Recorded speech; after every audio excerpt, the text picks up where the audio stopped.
कहा जाता है कि राजा दशरथ ने अपने पुत्रों की प्राप्ति के लिए यज्ञ का आयोजन किया और फिर यज्ञ में से एक फल निकला।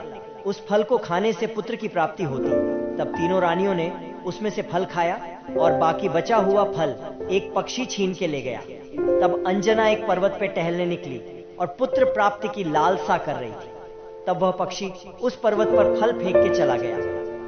तब वायुदेव ने उस फल को उठाकर अंजना को दे दिया और फिर शिवजी प्रकट हुए और उन्होंने अंजना को निर्देश दिया कि वह इस फल का उपभोग करे।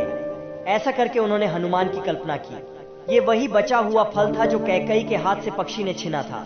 अंजना ने उस फल का उपभोग किया और हनुमान जी का जन्म हुआ था। इसीलिए श्री राम हनुमान जी को भरत के समान भाई कहते थे। जब हनुमान जी ने सूर्य को निगलने की कोशिश की थी, एक बार हनुमान जी को भूख लगी, उनको आसपास कुछ नहीं दिखा तो हनुमान जी ने सूरज को देखा।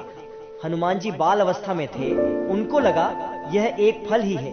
वह सूरज को निगलने को नजदीक जा रहे थे। जैसे जैसे नजदीक जा रहे थे वैसे वैसे अपना आकार भी बड़ा कर रहे थे। राहु का ध्यान पड़ा कि कोई शक्ति सूरज के नजदीक आ रही है। उन्होंने तुरंत इंद्रदेव से सहायता मांगी। तब इंद्रदेव ने हनुमान जी को रुकने को कहा। हनुमान जी कहाँ मानने वाले थे। तब इंद्र ने वज्र से हनुमान जी पर प्रहार कर दिया। हनुमान जी मूर्छित होकर नीचे गिर गए। यह बात हनुमान जी के पिता पवन देव को पता चली। पवन देव क्रोधित हो उठे। उन्होंने धरती के वायु चक्र की गति को बंद कर दिया। अचानक से हवा रुक गई और जीवों का दम घुटने लगा। देवताओं को चिंता हुई कि इस प्रकार वायु के थम जाने से तीनों लोकों की गति रुक। हनुमान जी की शक्तियां। संकट के समाधान के लिए सारे देवता जाकर पवन देव से इंद्र की किए की क्षमा मांगने लगे।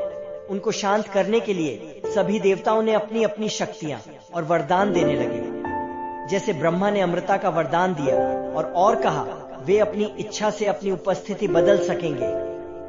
सूर्य देव ने कहा कि वह अपनी ऊर्जा और चमक का एक हिस्सा देंगे और जब चाहे उन्हें वेद का ज्ञान भी सिखाएंगे।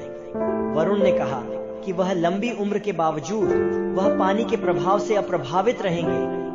यम देवता ने कहा कि उन्हें कभी यम यातना से डरना नहीं पड़ेगा। विश्वकर्मा ने उन्हें वरदान दिया कि उनके द्वारा बनाए गए किसी भी शस्त्र